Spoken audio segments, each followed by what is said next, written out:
Today we got two topics. We're going to be diving into. First. We're going to be talking one of the biggest questions we get pertaining to, how people should be funding their retirement. People, they got their 401k through work. They get their two options, traditional versus Roth. All the time, people are asking, what should I be doing? How much should I be putting into either one, the other, both, neither, all that good stuff. So let's just do a quick overview on the basics, the key differences, and then what we're going to do is just talk through some samples, some things to consider and whatnot. So let's talk traditional 401k first. Basically, what you're doing is you're contributing pre-tax dollars. This means the money that's going into your 401k before taxes are being taken out of your paycheck.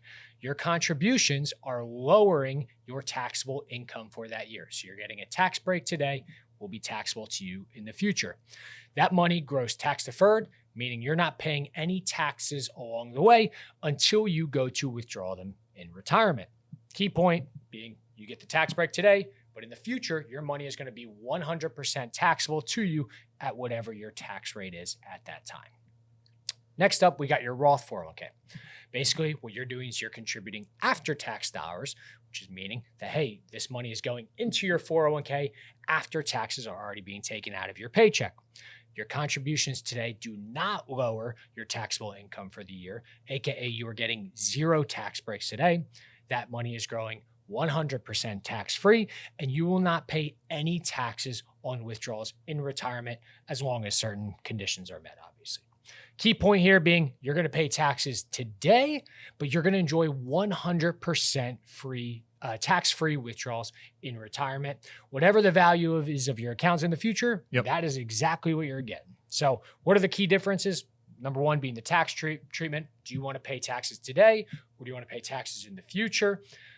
Your income level considerations is obviously another key difference, depending on whether you expect to be in a lower tax bracket today versus in the future, or if you're expecting to be in a higher tax bracket today or in the future. And then lastly, withdrawal rules. With your traditional 401k, there are required minimum distributions starting at age 73. With your Roth 401k, RMDs also start at age 73, but you can have the ability to roll them into a Roth IRA to avoid them. So last thing I want to talk about here is an important provision regarding the employer match. Important thing to keep in mind here is regardless of whether you put your money into your traditional 401k or your Roth 401k, your employer match is always going to be 100% in the traditional bucket. They may have the option to change this due to the new guidelines this year. However, historically, it's always been traditional. There may be some changes, but for most people listening to this, your contributions are likely going to be the traditional route because they want to get that tax break today. Yeah, and legally they can, and that is available. I haven't seen any 401k plans that have actually implemented that match to go to the Roth portion yet, but legally it is an available option that's out there. Yeah. So with that, let's take a dive into, let's talk about some thoughts regarding, hey, whether different life stages, when might it make sense to consider doing traditional versus Roth versus healthy mix?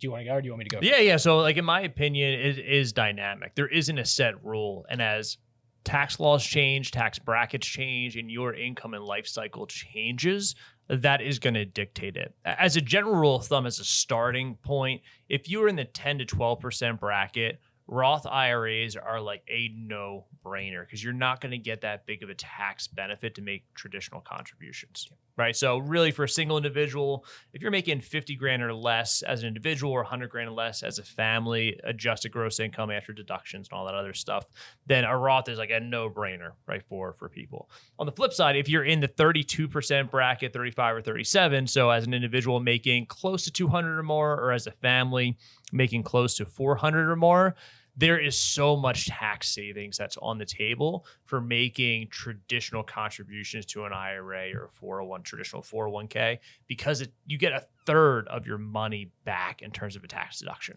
But there's a huge opportunity that's there. And if you're in between that as an individual making between 50 and 200,000, which is most Americans, and as a married couple making between 95 and 400,000, doing a combination of the both most likely makes the most sense, because you're going to get some tax deductions to shelter your money today, but you're also going to be able to tap into tax-free money in the future. So as those brackets change, as your income changes, as your lifestyle changes, I've been all over the map myself. There's been years I made 100% Roth contributions and years I've made 100% traditional contributions based upon my family's income, based upon where the business was at in that given year, and then where the tax laws were.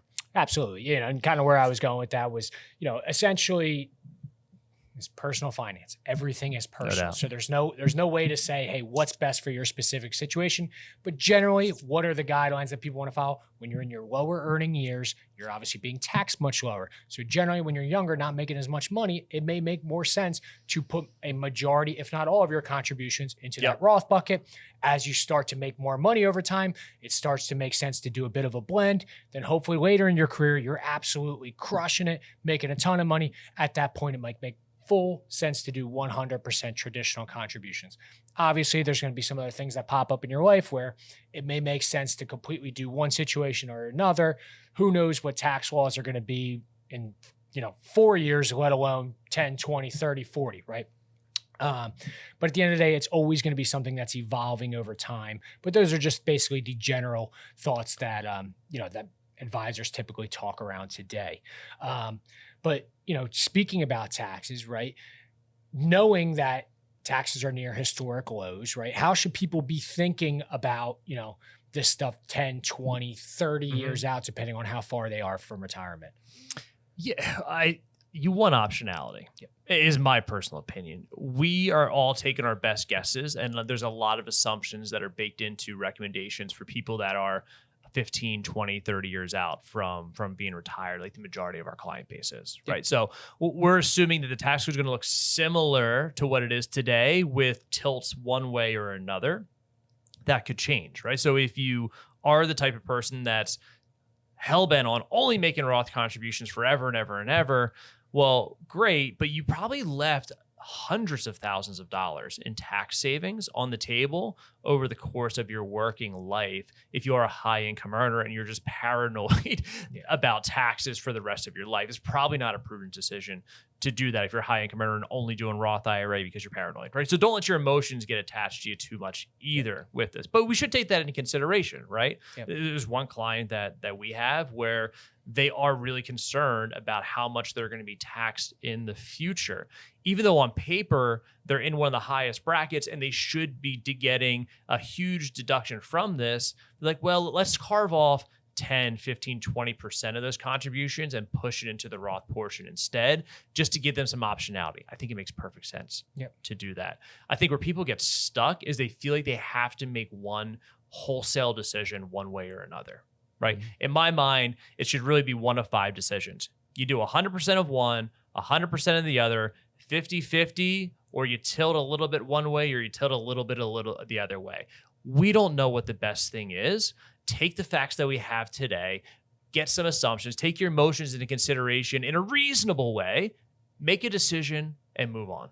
Exactly. And knowing that this is a dynamic process, the best decision today is probably not going to be the best 100%. Decision in 5 years, in 10 years. No one's getting 100% right. All we can do is what's the best decision today?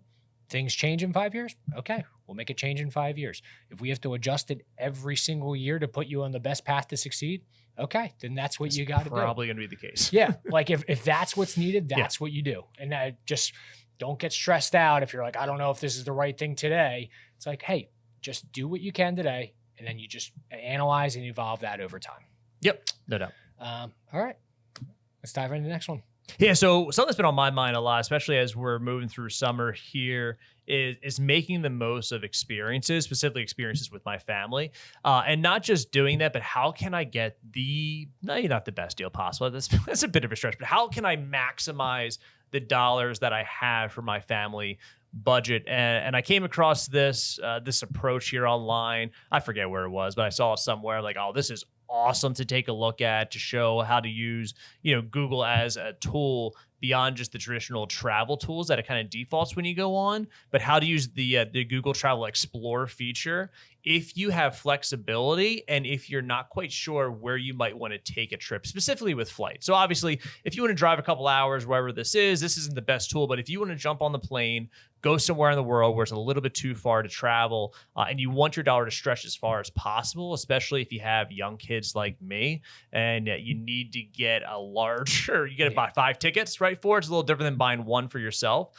This is the tool that I have been using recently to take a look at it. So let's dive into it here, and I'm going to kind of show you the steps that it takes for it. So the first thing you're going to do is you're going to check out and go to Google Explore, and then real easy figure out, are you doing a round trip, one-way trip? What is it doing? And in my case, I got me and my wife, and I got 3 kids that are between the ages of 2 and 11. So I'm going to throw that into Google Explore, and we love to fly out of Newark, right outside of New York City here. It's got the best flight options typically. So if we go in and take a look at Newark, New Jersey, and the key here is I'm going to leave the where to section blank. So this is going to allow Google to say, hey, I can go anywhere that's within the searchable map. So if I want to go somewhere in the US, Mexico, Caribbean, great. I can zoom out on the map to that area. If I want to go to Europe, to Asia, Australia, whatever, leave that blank. That'll do it. And part of the key here is leaving the flexible date option on 1 week trip in the next 6 months. Cool. So I'm saying anytime in the next 6 months, I have the flexibility of a week or a weekend or 2 weeks. You can set that preference, and I'm going to fly anywhere within the reasonable search options that I have here. And listen, if you can only go sometime in October, November, December, great. You can plug that in here too. But I'm just going to put that I have all the flexibility of the world just in the month of October for a 1 week trip, and see what comes up here. The cool thing about this too, especially with my kids, is transferring flights is a nightmare. Right, to get all 3 of them on board, all 3 of them off board, keep them entertained. So in my case, right, I'm going to look at nonstop only flights. And then I also am good with just kind of really going anywhere. But if you want to dial this in based on interest even more, you can search just for popular outdoor places, beaches, museums, history, skiing, whatever your fancy is. Awesome. You can go ahead and take a look at that. And then also any specific airlines that you want to look at, travel rewards flights, you can dive all that into, and including checked bags. So we got to take 3 checked bags too. And that's the one part I would absolutely recommend throwing in here, because you like the Southwest, JetBlues, the Allegiant Airlines, they will absolutely show you the cheapest tickets, but you got to pay $200 for a backpack to carry it on, right? Or that. So I love to throw that checked bag piece in there too, because it levels the playing field on what the actual cost of the flights are. So like the cool thing in this is I'm probably not going to take my kids to Las Vegas for $1,200, right? That's Why not, dude? Great cheap flight, $110 for that per person. By the way, ain't that great? But you know, there's a lot of great options on here. Austin for $920. I can take my kids to Orlando, or Disney World for $685 for a direct flight. For 5 of us round trip is awesome. Bermuda's $1,800. So it's a great way to explore things. You could even dive in on different areas to take a look at here too. Or if I move over to Europe, specifically, if I'm from Poland and Ireland, it's like where my family roots are. So if I want to kind of take a look at what would it look like for those flights, or to go to Europe, I can zoom in on any of these areas to see where can I get the best deals. Like going to Dublin, $2,100 round trip for a family of 5. Not the cheapest thing in the world, but ain't bad. London's $1,800. So there's all these different ways that you can use these tools to explore, and if nothing else, just for inspiration, but easily using the algorithms and the tools that are available here to book the best flights at the cheapest place possible, and maybe go somewhere around the world here for Amsterdam for $2,400, London for $18. So it's pretty cool. Pretty cool tool. It's awesome, dude. I mean, I wish I had known that before I went on my honeymoon. Sorry, dude.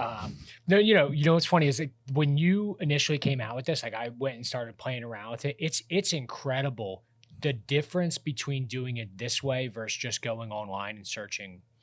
Oh yeah, I'm thinking about going here in August, right? What's it doing? Is it's just showing you whatever's available at that time versus showing you like, hey, if you go here, dude, sometimes the prices were cut in like 60 to 70%. Like that's an incredible amount of money you're saving.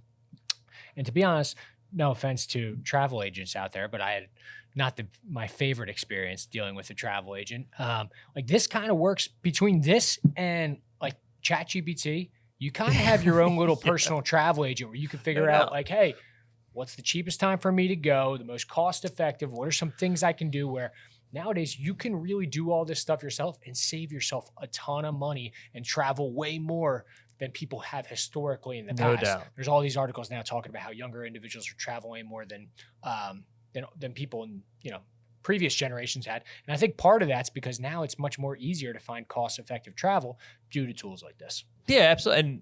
And especially with ChatGPT, as you mentioned, like I can take this like, oh, let's take a look at going to Dublin. Type in, I'm traveling to Dublin in October with my family of 5. Here's the ages of my kids. Here's what they like to do. Create a 7-day itinerary that would be fun. Yep. Here's all the examples. Cool. I like it or I don't like it. Maybe not that interesting for me. Let me go to the Amsterdam, or let's go check a look at Austin or Orlando or whatever it is. And I can get all of this done for all this inspiration in about a half hour, Yep. which to your point would take you how long in the past to do? Yeah, and taking it even one step further, you could say, hey, here's the things I want to do. Here's the budget I would like No to doubt. spend per day. Yeah. It'll go find, it'll Love just it. scrape the internet on what activities you can do. Create a list of things. You say, okay, I like that. I don't like that. But yeah, I just think it's a really cool tool. I think it's something hopefully people take advantage of, because I even sent it to one of my buddies when we were planning, he's planning a bachelor party. I said, hey, we should take a look at this, because same thing. What happens is you happen to just pick a date that's just like a random date 6-7 weeks out from a wedding. Yeah. Whereas this will tell you, hey, if we got 3 months, like let's take a look at what the most cost effective is going to be. And then it just makes a huge impact. So hopefully something everyone uses. Yeah, love it, love it. So hopefully it saves you some money or it can enhance what you're doing. And even if you want to get fancy with it, you can throw in, I don't want to fly economy, right? With me and my wife, I want to fly first class. Like, what's the most reasonable direct flight for first class that I can fly from here to somewhere else on? So it's a great tool, something that I just discovered here recently, and it's been fun for inspiration to play around with and kind of see, what can we do and how can we do it. But yeah, hope someone finds some value with it. Awesome. Well, I hope everyone enjoyed, and we'll see you next week. All right.